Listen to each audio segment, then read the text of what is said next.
I've been wanting to do this video for quite some time, and I've been a little bit scared of doing this video. And I thought, no, that's not what's going to happen, right?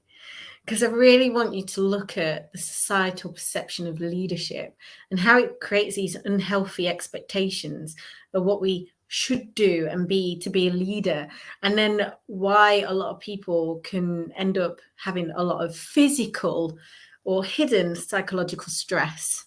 So think about the three things that come up in leadership: duty, service, and public persona, right?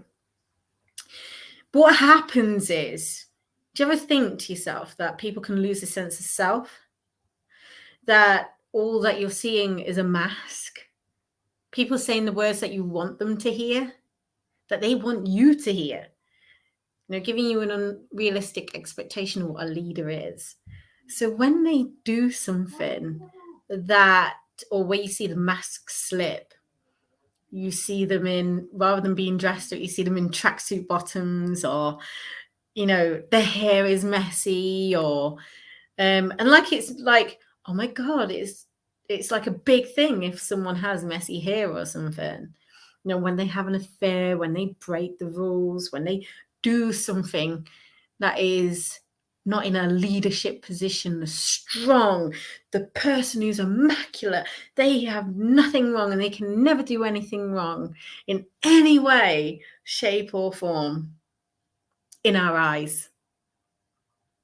So when things happen, like, they have an affair, or they break the rules, or, they do something that is out of character to being a leader, we get really upset. We get angry about it.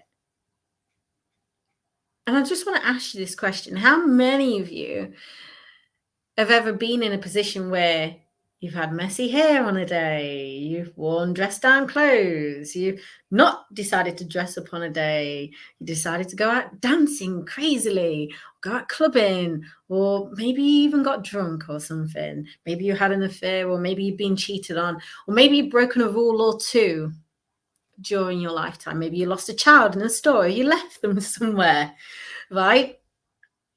Because what we are not wanting to see is the fact that to be a leader, you need to be human.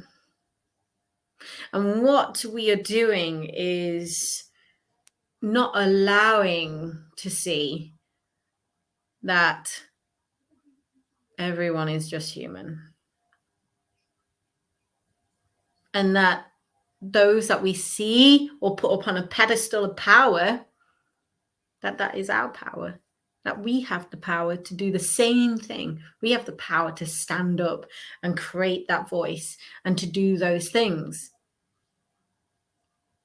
Could we do it without putting that expectation on ourselves?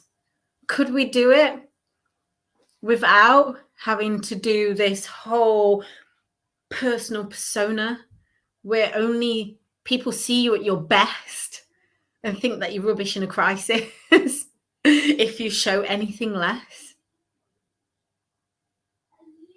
No, it's a really great question nowadays, because what is being shown right now is that you're not able to be anything other than perfect.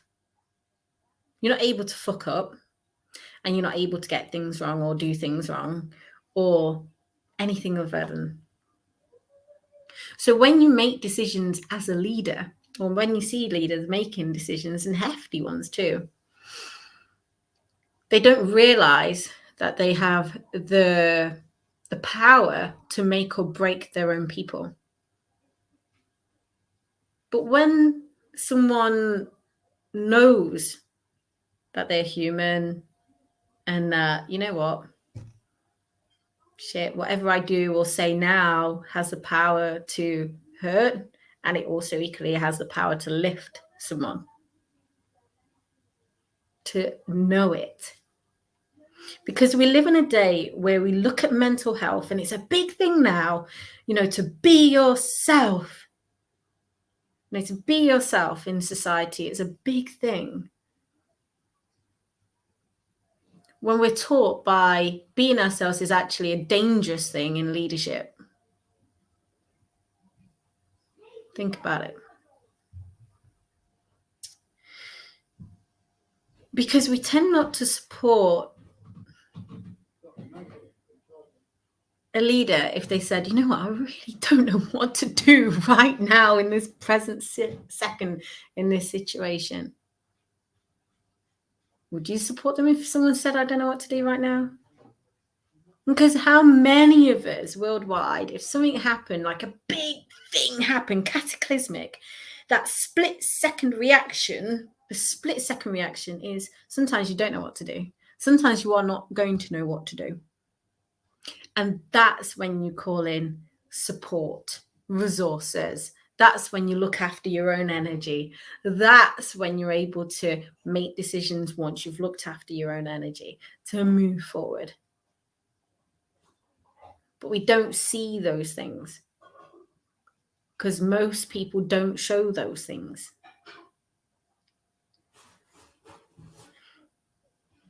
Because not every leader can be themselves in society, and we cheer that on. You know, we've just watched someone who's done that for most of her life, nearly all her life, watched by everyone, of service and of duty, and had to put themselves away for everyone else.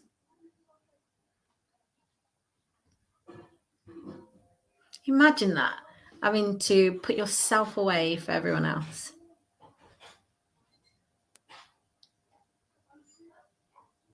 Does that mean you're not accepted for being yourself?